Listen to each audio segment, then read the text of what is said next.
Good morning. I'm standing outside on a Tudor staircase looking over the Knott Garden at Hatfield House, a gem of ornate chimneys and brickwork, which speaks of landed gentry.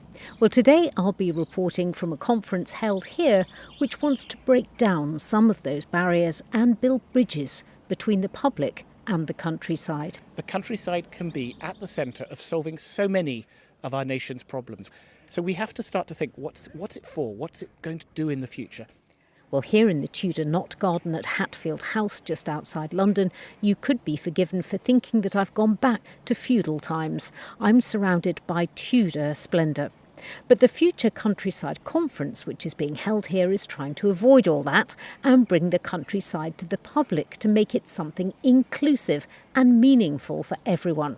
And to that end, the conference started with a montage of comments from the public about how they see the countryside.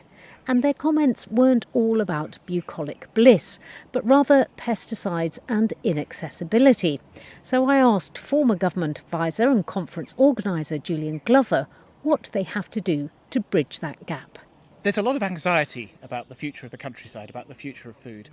And there's also a huge amount of hope. People really, really love the countryside. And one of the great things our polling has shown is people in cities care about this just as much as people in the countryside. What people want is improvement for nature, and they want improvement for people. And the aim of the event today is to bring all of the brilliant people who are thinking about this in different ways, who often perhaps don't meet, don't come together, and say the countryside can be at the centre of solving so many of our nation's problems. So we have to start to think, what's it for? What's it going to do in the future? How do we ensure that people who live in it and work in it have good jobs, good homes, are included, feel part of the future, but it's also there for the country as a whole? And it's interesting, some of these people haven't met before. Is that true, though? Are these people really talking to the public? Or is this just a talking shop for those who are already here? I hope it can be both. No, I think we've got people here who care, who want to solve those challenges. The complexity. Will one day change everything? No. But can it make a difference? Well, I think you can see already it is.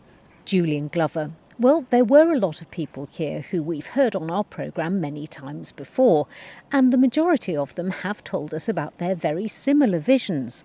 A more biodiverse countryside, producing more British food for a better price for farmers, with cleaner rivers and air and high-tech solutions to long-term challenges such as carbon sinks.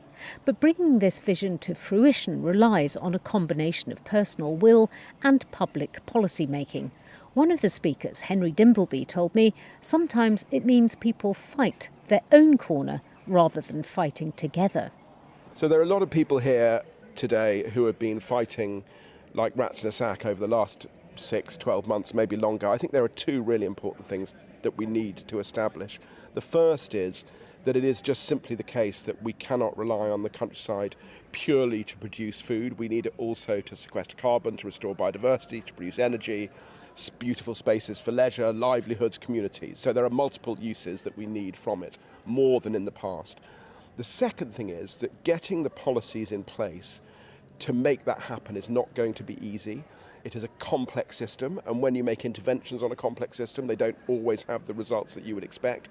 And secondly, nature is invisible. It's very hard to measure, and therefore I think we can expect to see in policy interventions quite a lot of things that don't have the desired effect. And we must all be ready to not fight so much over the policy interventions as they come in, but look at the result and be prepared to change them, not get stuck on our heels, realise that this transition is going to be difficult for everyone, and that trial and error of policy and changing policy is going to be a critical part of the solution.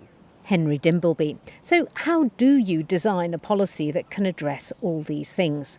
Rory Stewart is the former Conservative MP for Penrith and the Borders. He was a government minister at DEFRA in his time and parliamentary undersecretary for a year in 2015. He told delegates sense of place and the emotional connection people feel for landscape is important but difficult to enshrine in policy. But he thinks a solution to enabling the countryside to answer all the demands we now place on it can actually be achieved eventually. Government needs clear thought, and I think it needs to say that the countryside is about three different things. It's about food production, it's about nature, and it's about something called landscape. And the food production nature is easier to understand, but the landscape bit is the tricky bit. That's about understanding that it's not just something that can be measured, because it's also about history, it's about tradition, it's about small farms, it's about communities, it's about beauty, it's about air. What we can't allow is the British countryside to become like America. In America, you have Kansas, which just produces food, or you have Alaska, which is an extraordinary wilderness. We are a small island, and the beauty of Britain is a patchwork of these things engaged, and not trying to be too absolute about it, accepting that it's going to be imperfect, accepting that what we want to do is celebrate the traditions of farming, including small farming, that pushing too hard for efficiency in production is actually going to involve losing a lot of the things we care about. That there were some good things about the European Union, that the subsidies that went to French farmers actually helped my farmers in Cumbria, and we should be honest about that. Also be honest about the fact that nature could get a lot better in Britain, but that also we need to worry about our food security. So I think let's keep coming back to saying to the public three things: food production, environment, landscape, and then you need, after that one sentence, you need a paragraph and a page that explains clearly to the public how we balance those things thoughtfully in a local area. One side of A4. One side of A4. Thank you. Thank you. Rory Stewart.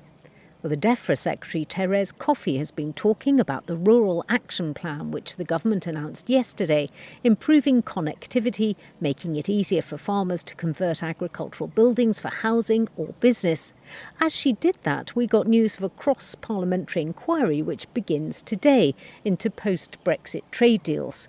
MPs will be looking at the impact trade deals like the ones signed with Australia and New Zealand will have on food producers, consumers and businesses here.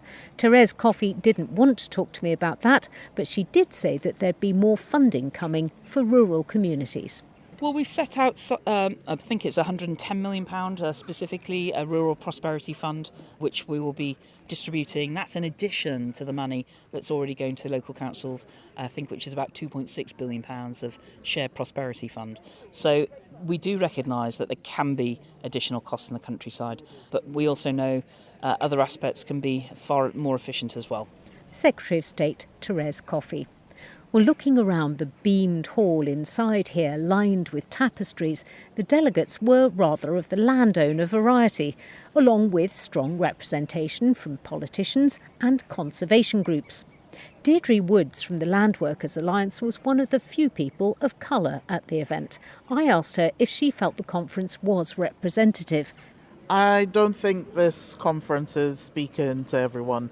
Yes, they've made the effort to invite people who've been quite vocal about the barriers to the countryside, and in particular in my work in terms of barriers to farming, and especially as black and people of colour, the barriers of racialization, of trauma, of being in the countryside and being attacked. That's well documented. So there's a fear of actually being in the countryside and being confronted by people. Yes, there's of not being welcome, which some people spoke about, and it goes beyond cultural differences. I think there's work to be done at various levels. So the lack of access for people as well to be able to farm. So many young people and BIPOC people are unable to afford land, access land, gain the skills, or even use their, culturally inherited skills. They aren't able to farm. Deirdre Woods from the Land Workers Alliance. And that's all from me here at Hatfield House, just outside London.